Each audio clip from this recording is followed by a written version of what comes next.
Well, hello, xenographers everywhere, and welcome to another episode. This week, the postman's brought me something really interesting. It's this, the Zeiss Jena Biotar 58mm f2. It's interesting for two reasons. First, because it's one of the great iconic lenses of its day, and second, because it's the model for the Russian Helios 44 Biotar clone, a lens I've used a great deal over the years. So we'll also be comparing the Biotar against an early 13-blade Helios 44, said to be the holy grail of Helioses, and the later, more common Helios 44-2. This Biotar is a very beautifully made lens that just oozes high engineering standards. There are two focusing helixes where the Helios has just one. The metal is thick and well finished, and the tolerances are very high indeed.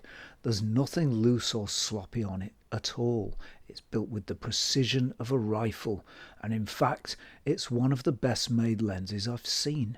It's not that the Helios is badly made, but it does lack the finesse of the Zeiss. The focus ring's at the back and it turns nicely and smoothly. Not quite as smoothly as it did when it left the factory, but perfectly usable. The aperture ring's at the front and it works by pulling back against spring pressure and moving to the relevant stop. There's no stepless aperture ring as there is on the Helios. On this exact amount version, there's a lever that opens the aperture fully for focusing and composition. Releasing it closes the lens down to the selected value. It's a great looking lens in my view, with a mechanical beauty straight from the 1950s. So far, I've found it a lovely lens to use too. Colour balance is nice. It's not bold or bright or garish, but it's not muted either. It does have some pop. It's not quite as poppy as the Jena Pancola we looked at a couple of weeks ago. That one really does pop, but this one does have a little bit of sparkle of its own. Having said that, I'd quite like it to have a bit more. There were times when I was a little underwhelmed by its colour performance. Maybe I've been spoiled by other, more colour-happy lenses, like the Pancola or the crazy Helios 40 85mm. On the Biotar, colours are slightly shifted towards cooler tones, which, personally, I quite like. I much prefer it to too warm a look. But it's not a very high contrast lens, and that does reduce the pop and punch of the colours, and that's something I'd like it to have more of. The early 13-blade Helios 44 is a little warmer than the Zeiss original, with more contrast, and colours seem a bit stronger. Colours have got plenty of punch and plenty of depth, and it seems to favour reds, which it reproduces really well. I think the strong colour rendition might have something to do with the coatings. The early Helios 44 and the Helios 40 both have this same purple coating, and both are really good with colour. The later Helios 44-2 doesn't have this coating, and I don't think it renders colour quite as nicely. It's similar for sure, but I think it's a bit more muted. All things considered though, there's not too much between these three in terms of colour. The Zeiss has a more muted, cooler look, while both Helioses are warmer with stronger contrast.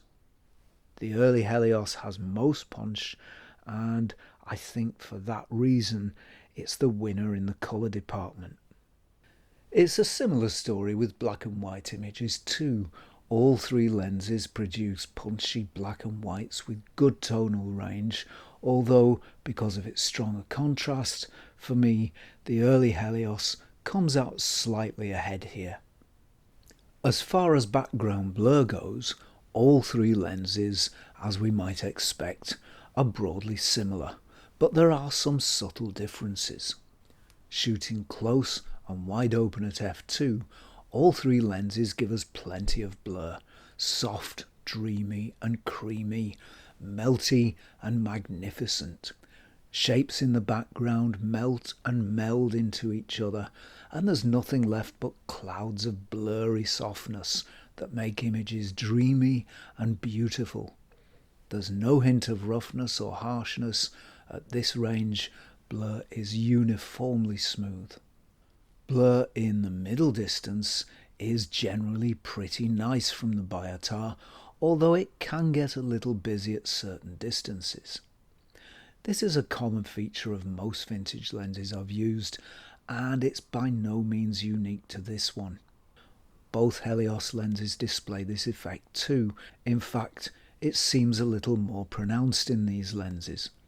The difference isn't huge, but it's there.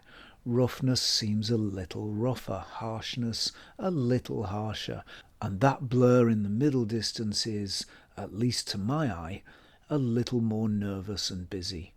But there really isn't much in it.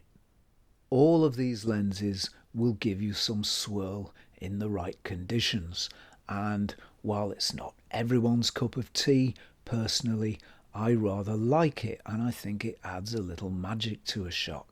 It gives an extra dimension to the background, and it can work really well for portraits. Swirl from each of these lenses is very similar indeed, although that from the Zeiss, while of the same character, seems slightly less pronounced, the bubbles themselves being slightly smaller, slightly less prominent. There really isn't much in it though, and it wouldn't be easy to tell them apart in a blind test. All of these lenses will give you all the swirl you could ever decently want. As far as sharpness goes, well, like a lot of vintage lenses that trace their roots back to the 30s, the Zeiss is sharp enough. It won't stand up that well next to more modern lenses, but it will give you an image that is sufficiently sharp with plenty of character. Sharpness isn't the top priority for me, and I'm much more interested in the overall feel of a lens, but if it's important to you, you might want to consider the Zeiss Jena Biotar, an evolution of the Biotar and quite a bit sharper, for a similar price too. The 13-blade Helios is actually a little sharper than the Biotar, and there's a little more fine detail apparent in the shots it can make. Stopping the lenses down will make them both sharper of course, but in wide open shooting, the 13-blade Helios is that bit better. The Helios 44-2 is also pretty sharp and seems roughly about equal to the 44. Again, there's very little in it, but I don't see much difference at all between these two Helios versions. If there's a light source in the frame, the Biotar loses contrast pretty quickly.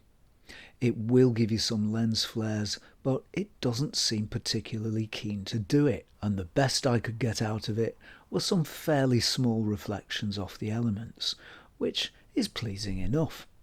The 13-blade Helios was much nicer in this respect. It doesn't seem to lose as much contrast with a light source in the frame, and it makes some nice big sun flares very readily.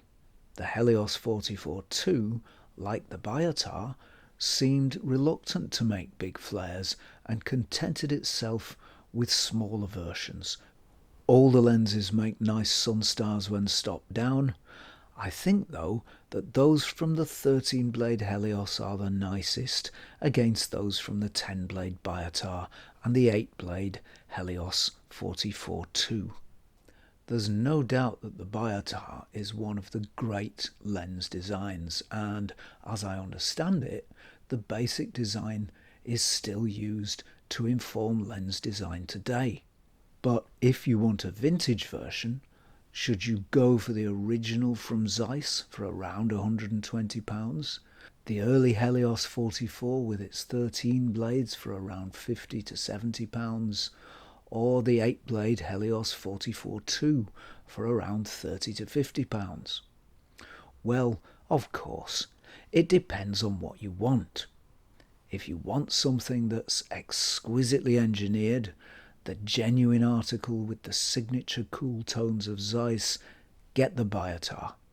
It's a beautiful thing in itself that I've found a joy to use.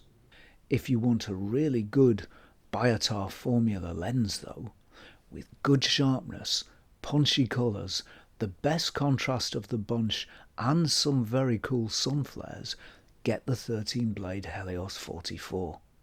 It'll do everything the Zeiss can, and it's far simpler to clean and service. And don't discount the Helios 44-2 either.